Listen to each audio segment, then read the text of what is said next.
This is Embodied from PRX and WUNC. I'm Anita Rao. Money problems are rarely just about money, which is something financial educator Chantel Chapman learned early in her career. If you look at all my expenses, every single one of them was about, I'm going to buy this because maybe I'll be accepted here. All of these behaviors were a pathway to emotionally regulate or soothe myself. That experience led Chantel to a new philosophy. Before you can fix your finances, you have to deal with your trauma. Plus, a financial therapist on working with couples.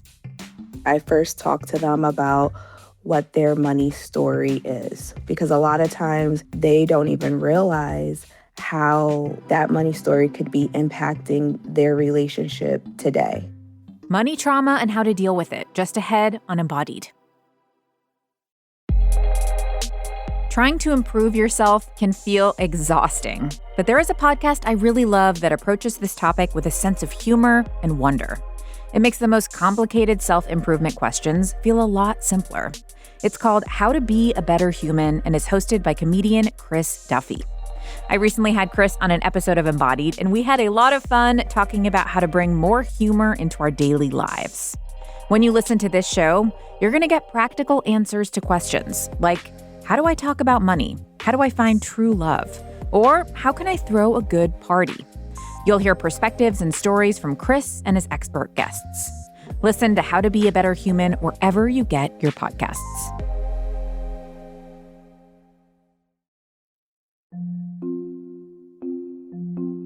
This is Embodied, our show about sex, relationships, and your health. I'm Anita Rao. Today, we are talking about money. And if that word makes you tense up, you are not alone. 71% of Americans identify money as a major cause of stress.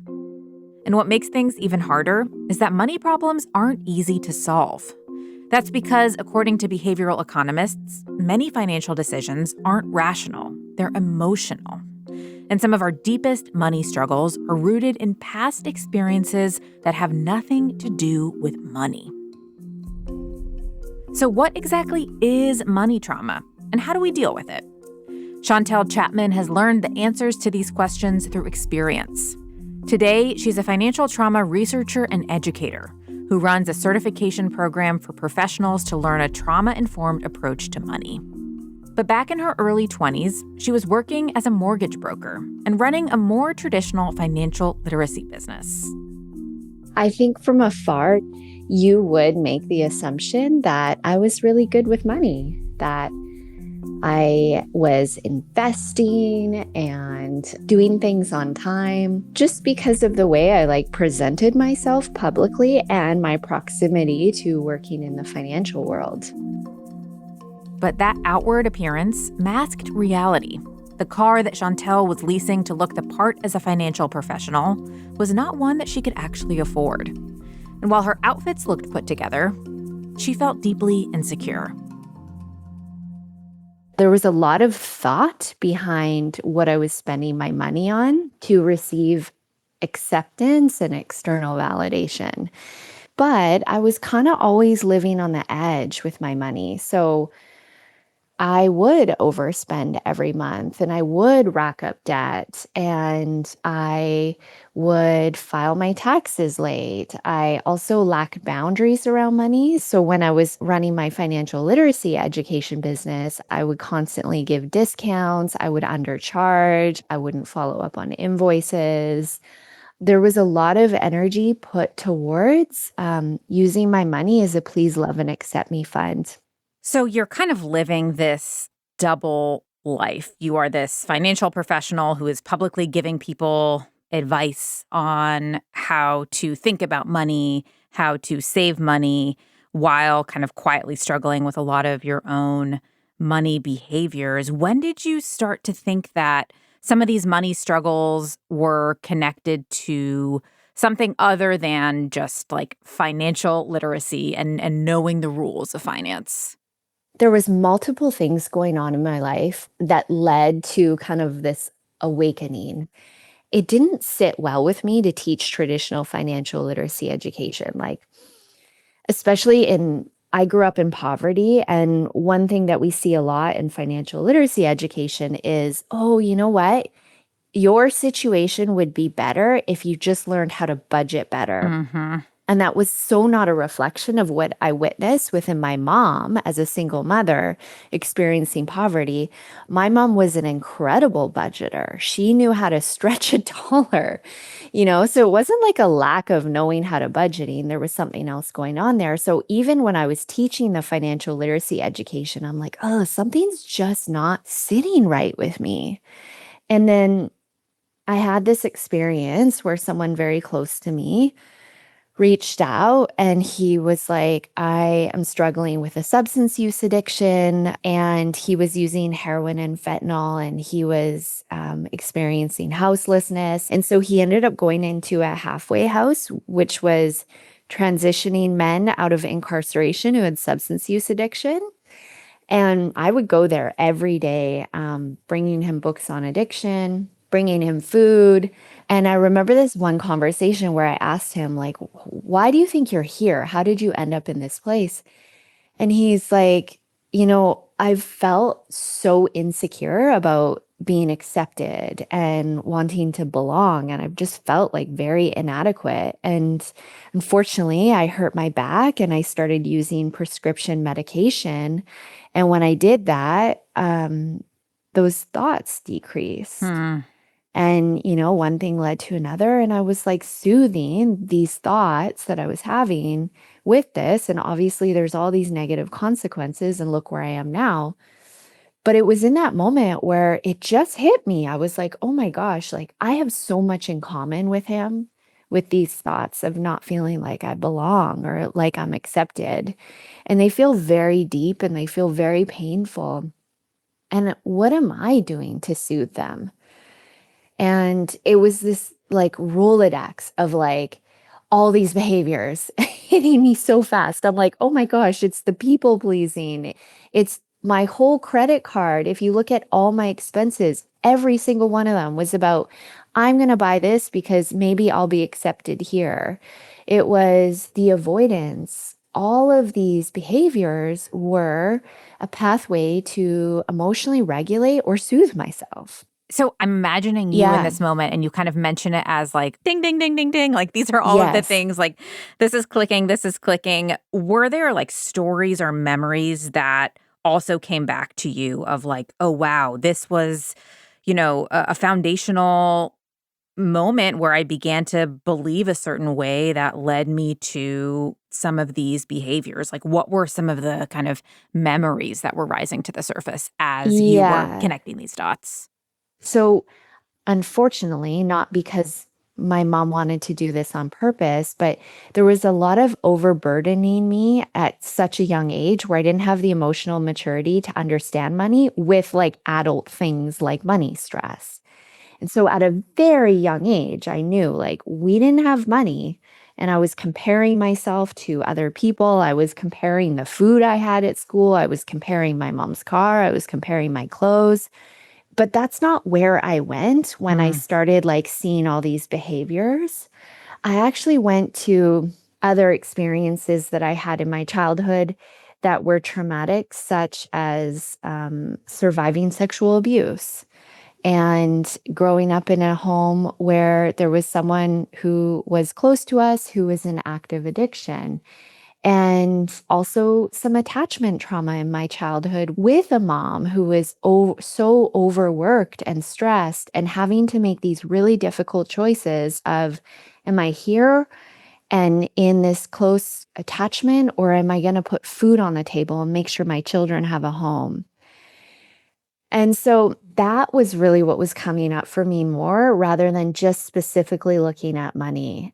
So I have that visual of like the person with the chalkboard, like connecting all of the dots, and like you're in your 20s, you're making all of these connections between these past experiences, some that have to do explicitly with money, others that don't. And then you decide to go to trauma therapy. And I know that in that space, you kind of bring this up to a therapist, this idea that like, I think that some of my money troubles and some of my struggles with money have actually to do with some of these things I experienced in my childhood that had nothing to do with money. What happened when you brought that up? Like, how did your therapist respond?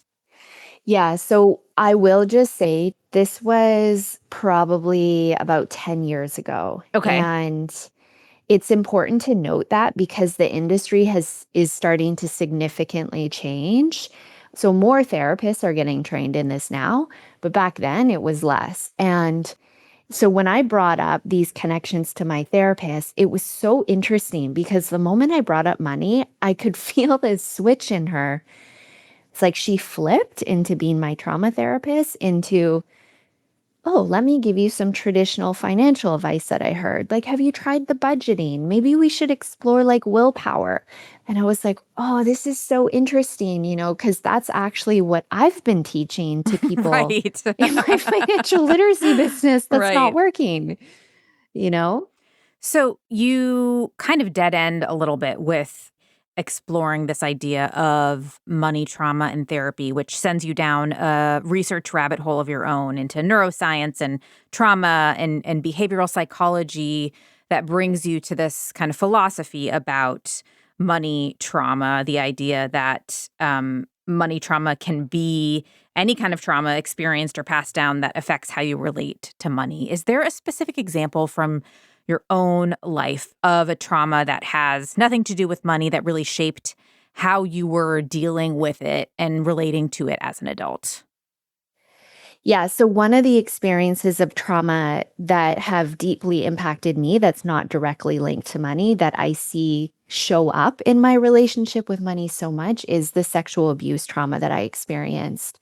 So I noticed that I had quite a bit of workaholism patterns and people pleasing towards male authority figures. And it was very hard for me to express boundaries. And then what happens is when I think about myself wanting to be a leader or thrive, I start to conflate leadership or having power with oppression and abuse. And then I'm all of a sudden like, ooh, I don't want to be an abuser. So then I start to reject leadership power, which eventually impacts my ability to create money. And so it becomes this form of financial rejection. And I noticed that so much in my role as an entrepreneur, running an organization where I am the leader and I do have team members and I do hold power, but rejecting that power. So I had to do quite a bit of work around the power dynamics, the impacts of that sexual abuse and how it shows up with my relationship with money.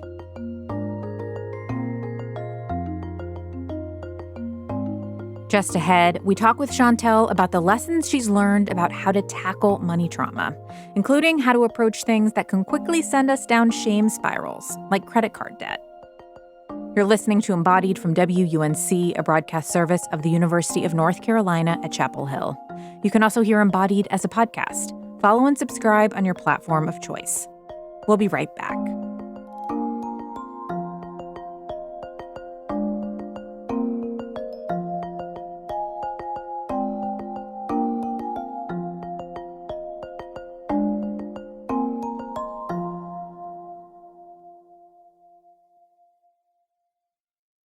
Hey, it's Anita. We want to hear your stories for an upcoming episode about picky eating.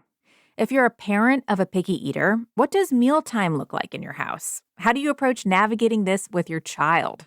Do you have any worries or fears about how you're handling their picky eating behaviors? Record a voice memo for us and email it to embodied@wunc.org. Or leave a message in our virtual mailbox, SpeakPipe. You can find that link in the show notes of this episode. This is Embodied. I'm Anita Rao.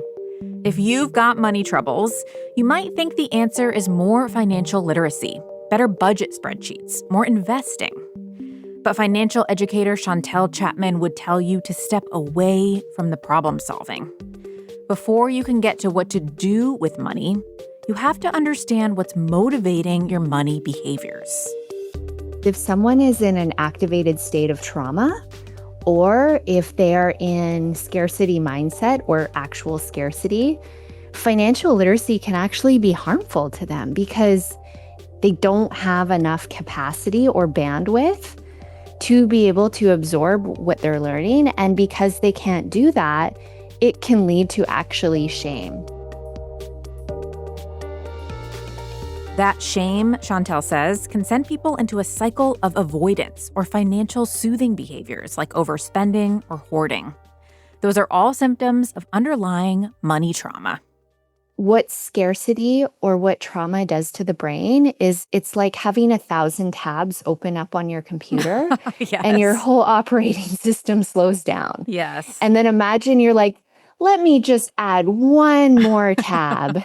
And it's like the operating system's like, I can't handle this. So what we do in our work is we want to prepare the nervous system and the brain to have the bandwidth available to actually make the financial literacy meaningful and impactful and not a source of shame, but actually empowering. That's a really helpful overview. So let's talk about a case study and kind of how you would coach me through this versus opening a new tab, what to do instead. So I think one of the financial stressors that I see so many people deal with that I think is especially difficult to talk about because it brings a lot of shame and a lot of kind of negative self-talk is credit card debt.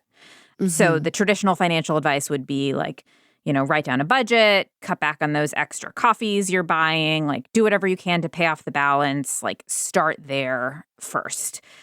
Can you talk me through an approach that doesn't start there? Like where would you start with a client instead? Yeah, so the first thing I would ask them is, what's the why of the buy? Why? Like, what do you notice that's happening when you use your credit cards? If you were to look at your credit card statements, which by the way would be probably really hard for the nervous system to do, but if you did look at it and you just looked at all your past spending, do you notice any patterns?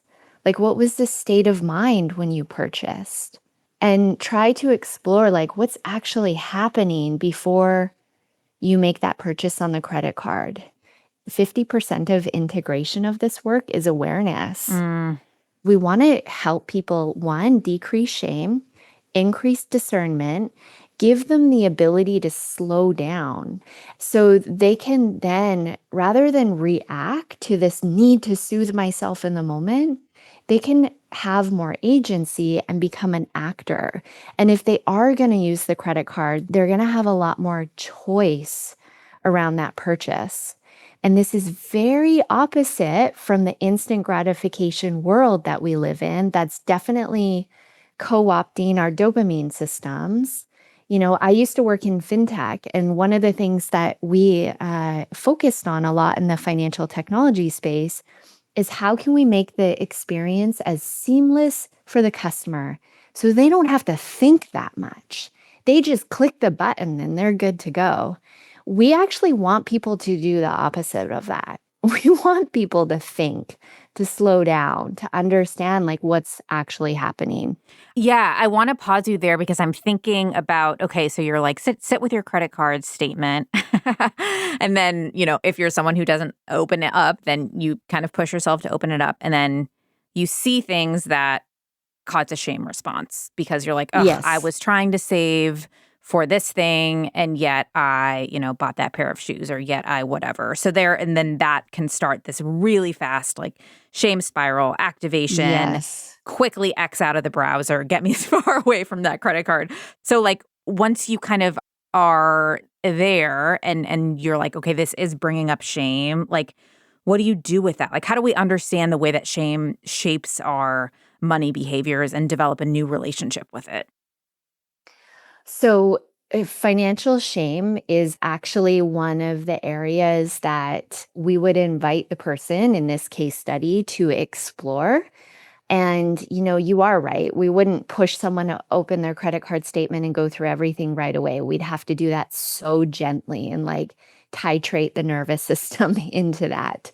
But let's say you did look or you did identify like, oh my gosh, my credit card balance is this much. How am I going to pay this off? And you are in that place of shame.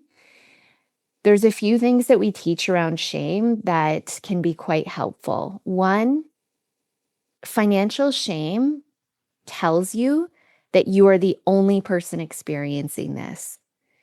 It makes you feel so incredibly isolated. And that is a complete lie. The amount of people that experience financial shame is significant.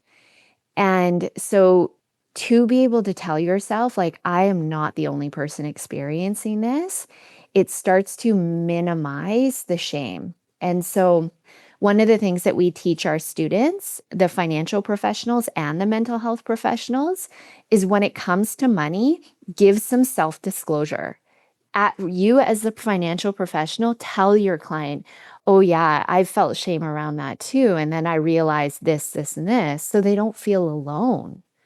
So that's the first thing. The second thing is ask this question, whose shame is this? Because shame is different than guilt. Financial shame is an identity-based emotion. It's like, I am bad with money versus, oh, I did something with money that doesn't feel that great, right? So financial shame is your identity around money.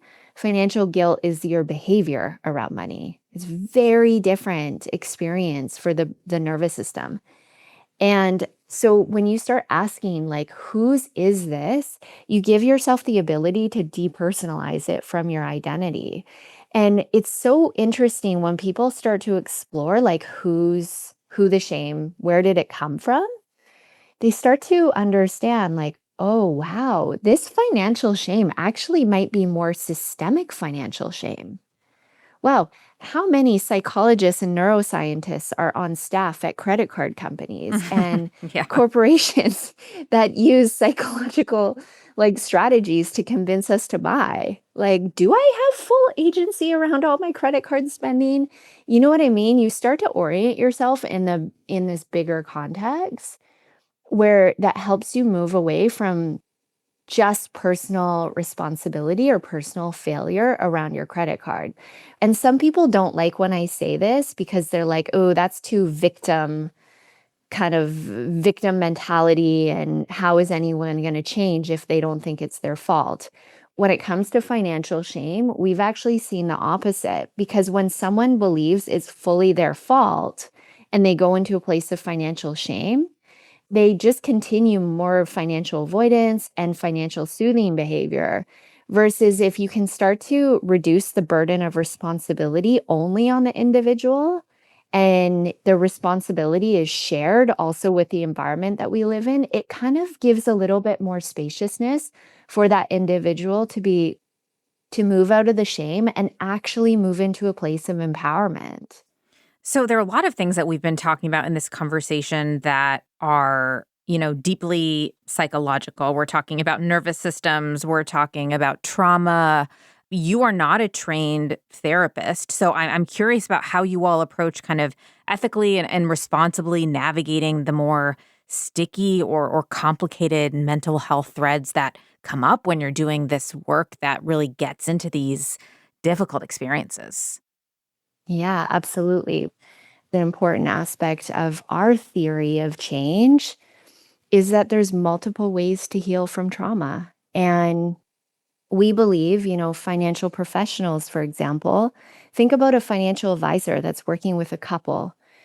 Money and relationships are one of the most activating experiences. Yeah. And these financial professionals are in these very intimate meetings where there's a lot of psychological experiences occurring and emotional experiences occurring in these meetings. And if, as a society, if we compartmentalize that only therapists and only psychologists or social workers or people who have this specific license are allowed to interact with the human on the emotional way and have an understanding of the brain and the nervous system, I think generally we're doing a bit of a disservice. But of course, there's very clear boundaries of this. A financial advisor is not a therapist. I am not a therapist. I don't publicly call myself a therapist. But I know a lot about psychoeducation. I know a lot about how the brain works. I know a lot about how the nervous system works. I've done a lot of training with some of the top neuroscientists and therapists and psychologists, but I'm very direct about not misleading anyone that I'm going to be offering them therapy.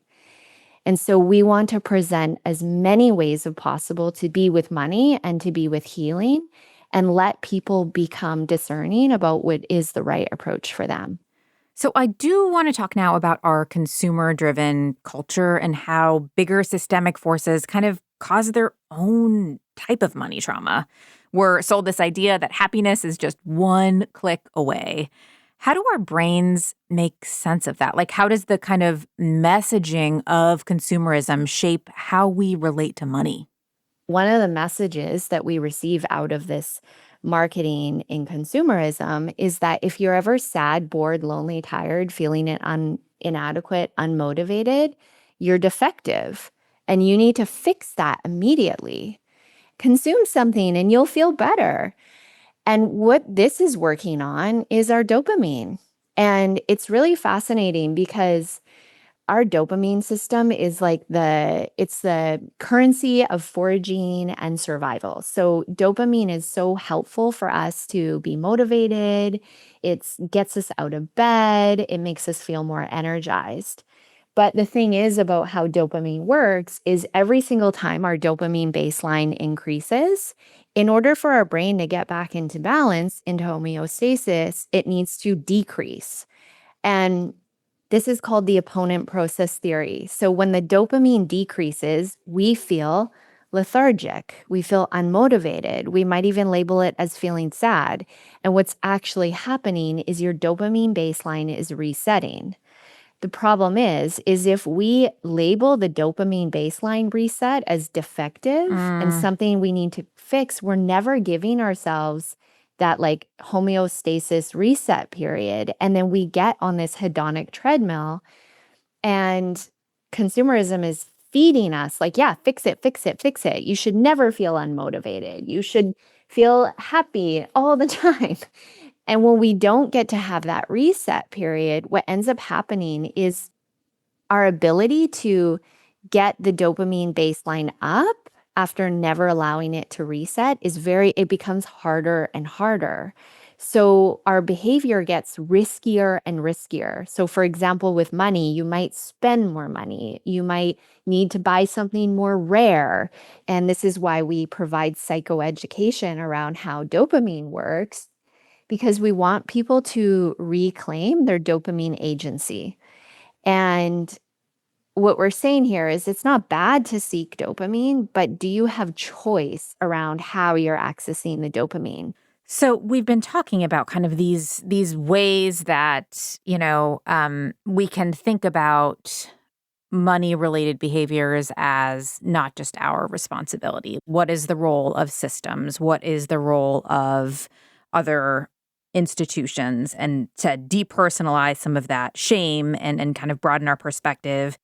But I feel like the way that that thinking can sometimes evolve for people is like, well, screw it, because capitalism, like, there's no way to escape capitalism. And so, like, let me just try my best to not take part at all. But then down the line, not taking part at all means you maybe don't have enough to meet your own needs. You're doing kind of some of the things you were talking about earlier, like you're undercharging, you're giving away everything for free. So you're now in like survival mode. So how do you help people kind of balance the practical realities of survival while staying true to their values while living in this system that is like doesn't really allow us to have a relationship with money that is less transactional?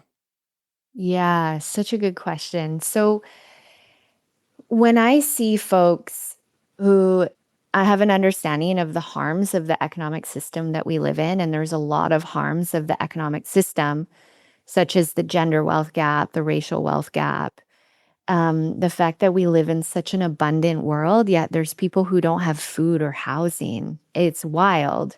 But when I see people who carry such deep empathy for that, which is so, so beautiful, and empathy is a very common experience for survivors of trauma, when I see them rejecting their own not only thriving, but also sort of surviving because they don't want to emulate the oppression of that system, it does remind me a little bit of what happens in a trauma response, which is this or that thinking.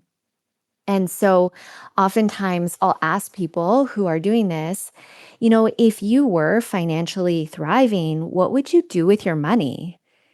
And you should hear the responses. They're like, I'd go to the dentist.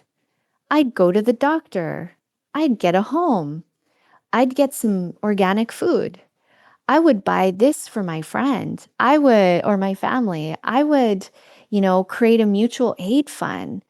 And these things that they're asking for are one, basic survival, and two, so relationally and community oriented and so generous and beautiful. And one thing that I point out is, do you notice here that the way you said you would interact with financial thriving actually is nothing like Jeff Bezos?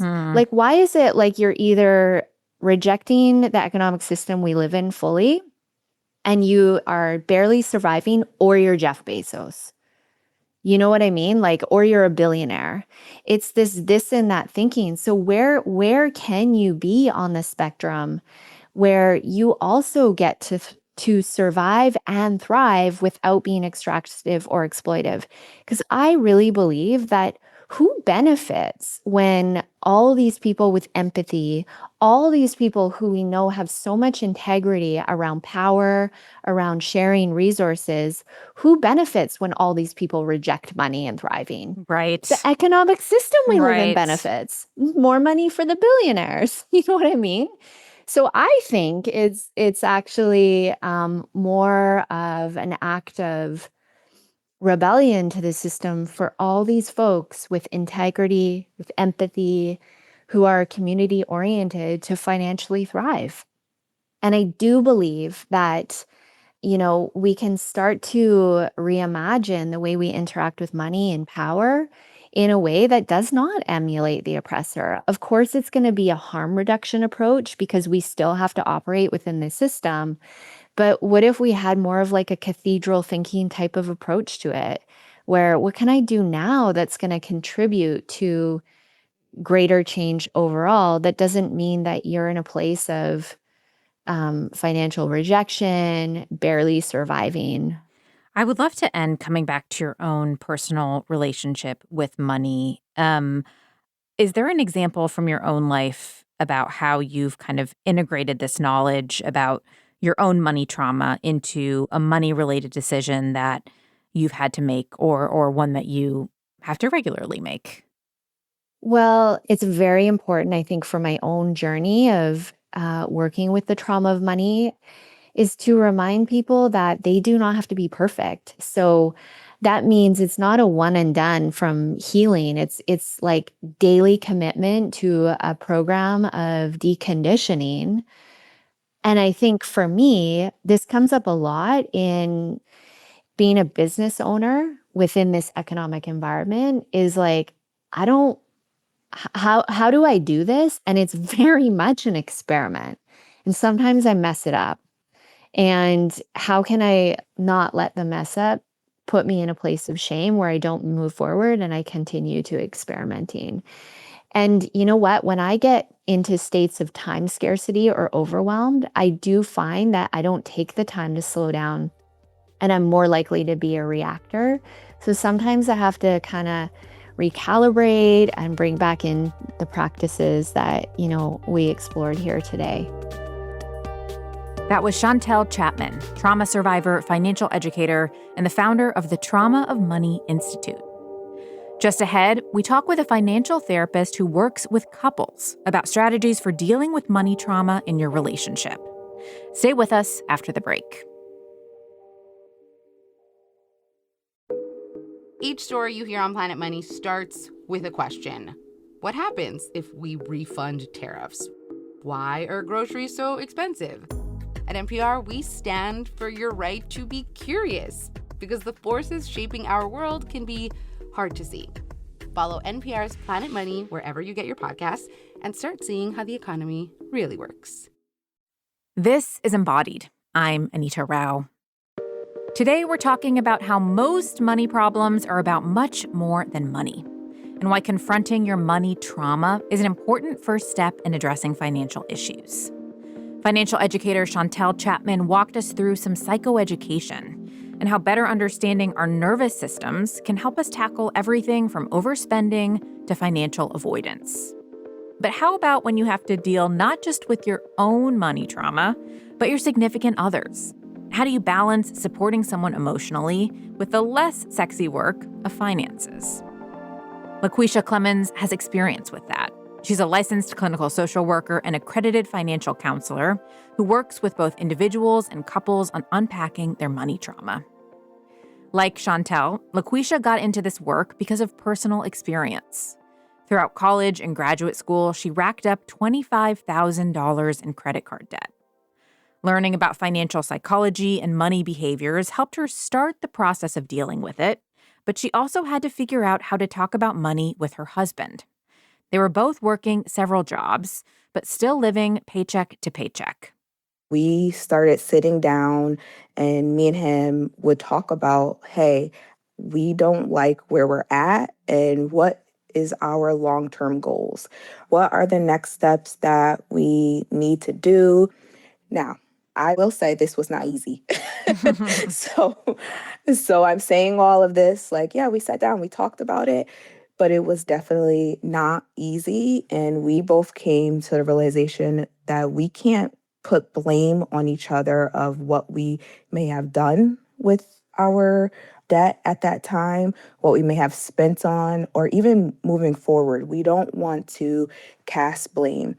And what I realized, and this is probably because I'm a social worker, a clinician, is that casting blame immediately made my husband want to shut down. And he did not want to talk about it. He's like, I'm going to avoid this money conversation altogether.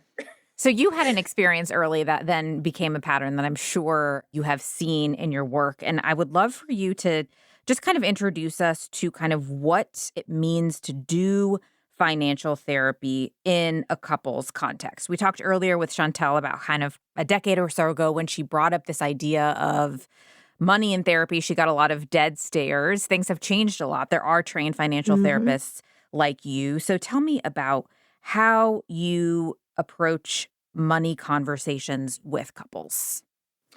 Well, when I approach it, I first talk to them about what their money story is, because a lot of times they don't even realize how that money story could be impacting their relationship today. And then we also talk about what does their money story look like as a couple and how are they navigating that as a couple today. And they'll usually say to me, well, we're not doing too well. That's why we need to come here. Right, we're not. That's why we're here. We got to figure this out. So what are some of like the kind of red flags for you or signs for you when you start working with people that there may be some underlying money trauma going on if maybe they can't name that themselves? So it will be the avoidance. If they're avoiding wanting to talk about it, avoiding wanting to look at bills, look at credit card statements, look at your bank account. Also, the anxiety piece of it is the worrying, where they're constantly just thinking about it. They're thinking about their money. They're thinking about what's the next step, what are they going to do? And also, they're struggling to talk to each other about it. One couple might say, like, this is my money. I'm going to do whatever I want. I don't care what you say. This is how I'm doing it.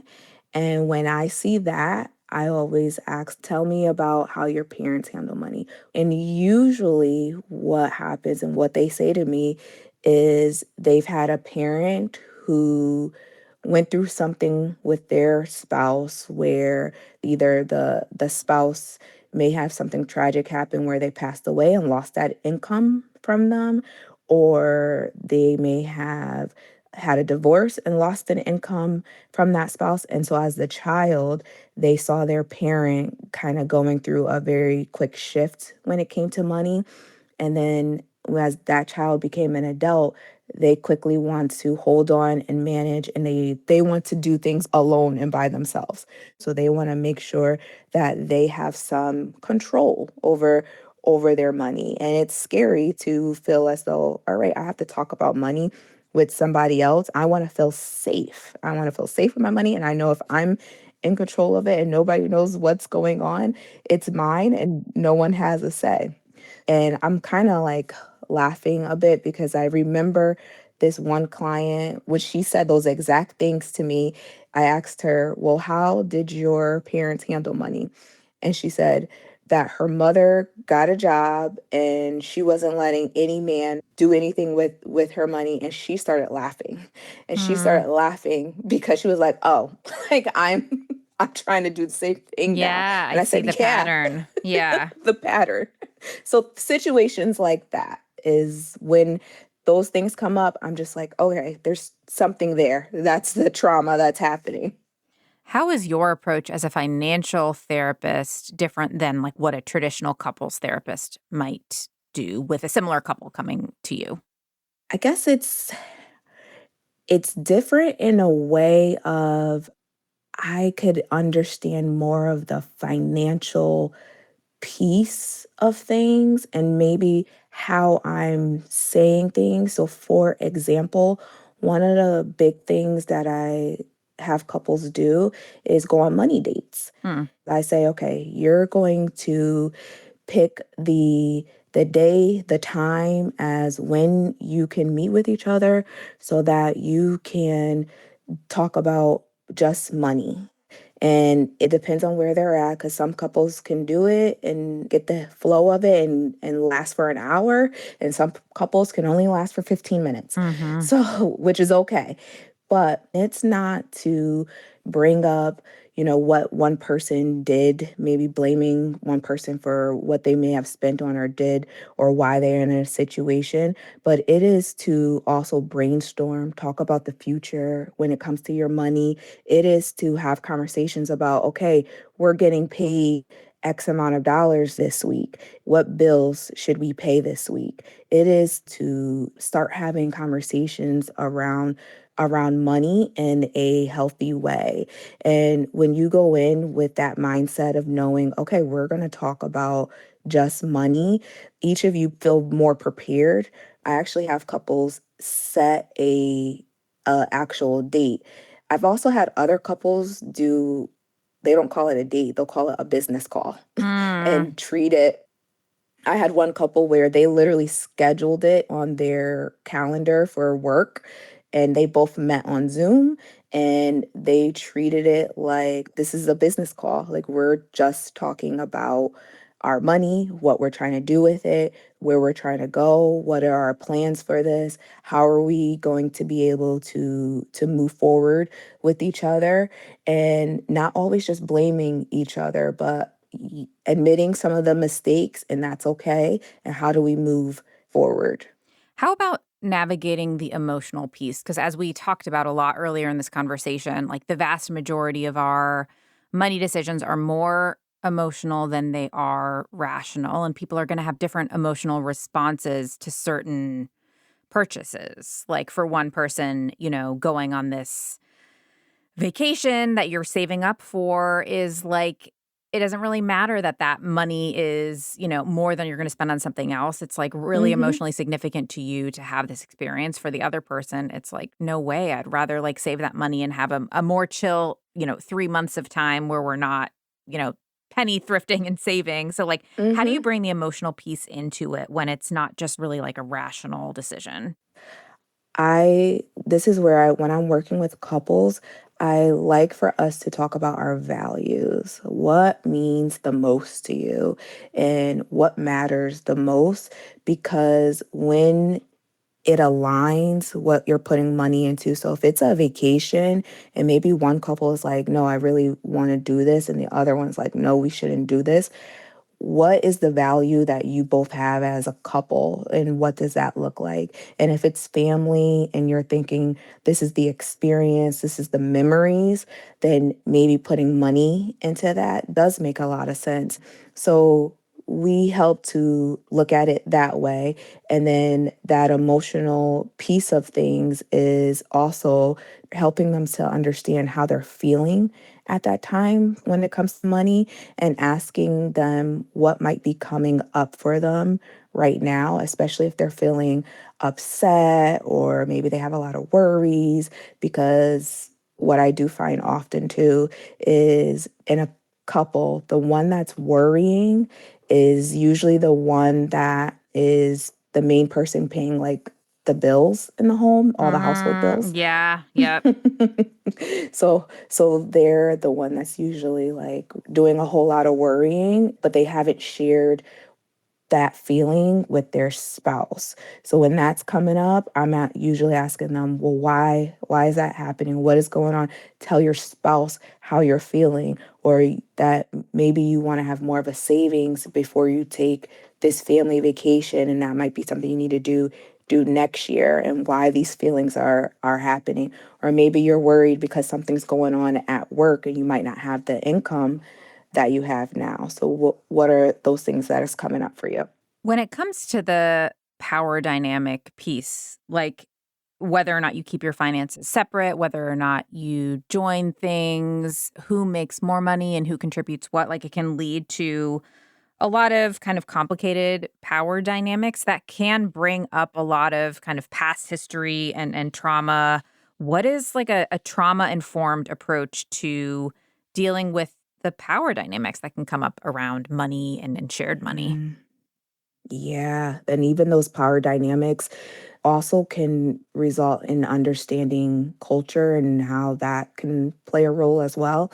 So sometimes people, when they come together, they have to also blend those cultures. And there are certain things that one culture may have that they're like, this is the expectations of how we're going to do things. And that's what we're used to. And how are you going to align with each other when it comes to that? Like to have couples talk openly about what works best for them and how they are feeling about the dynamics. Now, there are times, I'll use an example, when one person might say, well, I bring in more of the money and I am paying more of the bill, so I feel as though I should have a say. And so we like to explore how that could make the other partner feel and what could be coming up for them, or having the partner be able to express that to them. Or it could be vice versa, where one partner may say, I want to bring in 50-50, but I don't make as much as they do. And so it makes me feel like my contributions are not enough, or that we're not moving in that same approach. So the way that I work at this is, and this is a old therapy, I guess you could say trick, is using I statements and communicating around how you feel with each other around this. And then what kind of system can we set up with each other so that you both feel supported and you both feel heard, you both feel seen, you both feel as though you are contributing equally or how you would like to. So I want to close by kind of coming back to your story. Like, obviously, working through money trauma is a process, but it can be hard to kind of make space for that work when there are those moments of acute financial stress, like when you're deep in your credit card debt and you're feeling a sense of urgency because it's like, okay, but do I have enough money to get groceries, or am I going to be able Hmm. to pay for my kids' childcare? Like, how did you kind of balance the, like, urgency of fixing those things with the necessity of unpacking the deeper stuff? That's a great question. So within my own relationship, it took time. And I tell this to everyone, this is a journey, right? This is a journey, and it takes a time for you to go through the process. And me and my husband, like, we both were working 2 or 3 jobs trying to get out of our credit card debt at that time back then, while also trying to figure out how we can best communicate with each other around our money and what we're doing with these extra jobs that we both picked up and where we're going to place them. So how we navigated it was by trying to sit down with each other to talk about it, communicating about it, but also approaching it in the right way, because my husband is the more of the avoidance one. So talking about money every single day is not going to work for him. Yeah. And that's where you got to compromise. So we both agree Sundays at 1 p.m., that's the time that we can talk about money and approaching things that way. Because previously to that, if I would just come to him about it, he might shut down on me and be like, no, not today. So for people for whom like going to see someone like you is out of reach, what are some helpful places to start to kind of think through these emotional questions about money and their relationships? When you're not able to meet with a financial therapist, I highly recommend that you read books around these things about how our emotions and our behaviors, they show up when it comes to our money. There are a lot of podcasts, a lot of information out there about how this can come up. So I highly recommend that you do that, and finding people out there that talk about this more openly. And then you can start to make those small changes. So even incorporating, like I said, the money date, that is a very small change that you can do with your spouse. LaQueshia Clemons is a licensed clinical social worker and accredited financial counselor. You can find out more about her and Chantel Chapman at our website, embodiedwunc.org. Today's episode was produced by Gabriella Glick and edited by Amanda Magnus. Wilson Sayre provided editorial oversight. Adesina Newkirk is our intern, and Jenny Lawson, our technical director. Quilla wrote our theme music. This program is recorded at the American Tobacco Historic District. WUNC is a broadcast service of the University of North Carolina at Chapel Hill. I'm Anita Rao.